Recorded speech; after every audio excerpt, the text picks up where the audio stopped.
feel like a lot of the times in swimming, we tend to group everybody together. Everybody's doing 9 workouts a week. Everybody's swimming for 2 hours. Everybody's swimming a certain amount of yardage and volume, and everybody seems to just be put in one bucket for the majority of the time. And then as we get closer to events, maybe we'll split up into certain events and do some different things. But there doesn't seem to be as much research out there in terms of regards to sprinting. How do you feel about that? Yeah, let's say your observation is correct. If you go back 10 years or something like that. Yeah. But in the last years, we still see a big evolution. And we know from research we did 1990, 2000, that in fact volume for swimming is important, but not for everybody at the same level. Yeah. And you mentioned already one of the points, if you really want to go to sprint, the 50 meter, which is the shortest distance in swimming, of course, you still need a good aerobic capacity, we call it, but I will explain what I mean with that. Yeah. In order to enable even the sprinters to cope with a lot of intensive work. Yeah. That's one point.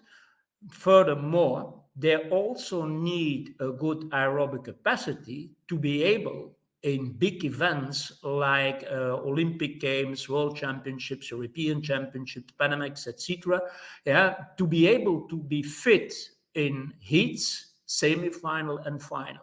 So it doesn't make sense anymore, certainly not with sprinters, to swim the heats at 80% and you will be qualified. No, that doesn't work anymore like that. So you really have for sprint to go at 100%. And that you have to repeat it also in the afternoon and also the next day. And very often these sprinters also still involved in some relays. So in swimming, it's relatively well known that this endurance, this aerobic capacity, is also beneficial for sprinters, even if you only swim 50 meters. But of course, not at the same extent as for a 100 or 200 or 400 meter swimmer. Yeah, so there is a difference. That's clear. But nevertheless, it's important that also this aerobic capacity is built for sprinters. A big difference with the past is that in the past, people spoke about aerobic endurance. And in fact, we know at this time, or let's say already in 2000, but no people really believe it. It's only the last years that people really enter in that philosophy. We found in the past that in fact you cannot speak about aerobic endurance. You have two different aspects in endurance. You have capacity and you have power. And with capacity, aerobic capacity, we look to the aerobic, or let's say to the possibility of muscle mass to work with oxygen. And it's only a characteristic of the muscle fibers.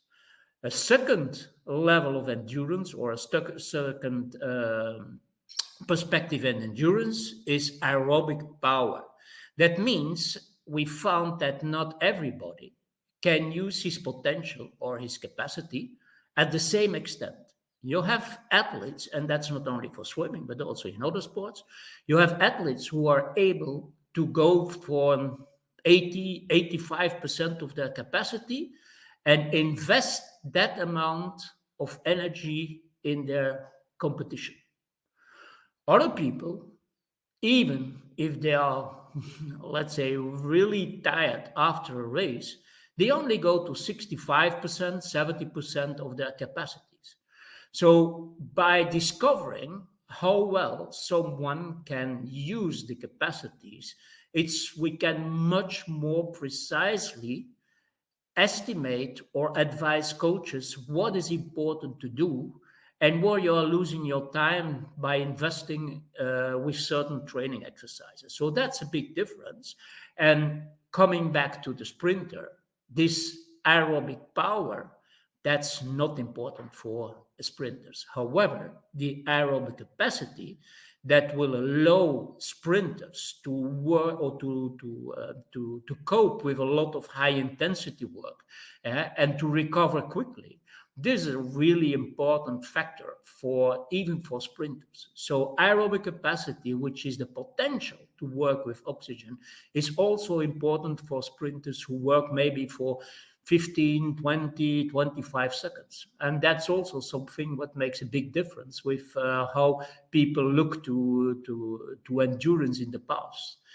And finally, this aerobic capacity, developing the aerobic capacity, do not really need a lot of volume. And that's really contradictory, or not contradictory. There's a reason why that hypothesis was posted in the past. But aerobic capacity does not need a big amount of volume in training. So even with small amounts of training, you can improve your aerobic capacity, which is not the case for aerobic power. There you need to do a lot of volume. Yeah. So that also means that even if you have a program for a sprinter, you can build them, or you can develop very well his aerobic capacity, which he needs for recovery and for the coping with the training load, even with relatively low volumes. Yeah, and that's something that's really new. Yeah, I mean, new. It's already 20 years ago or 30 years ago that we knew that, but we apply it more and more in training. And of course, for coaches, it's a big job. Yeah, where everywhere in training books, you are told that you have to do a lot of volume at an extensive level, and then you would improve your endurance. This is true for endurance power, but it's certainly not correct for endurance capacity. So we have to correct that idea in the world of training,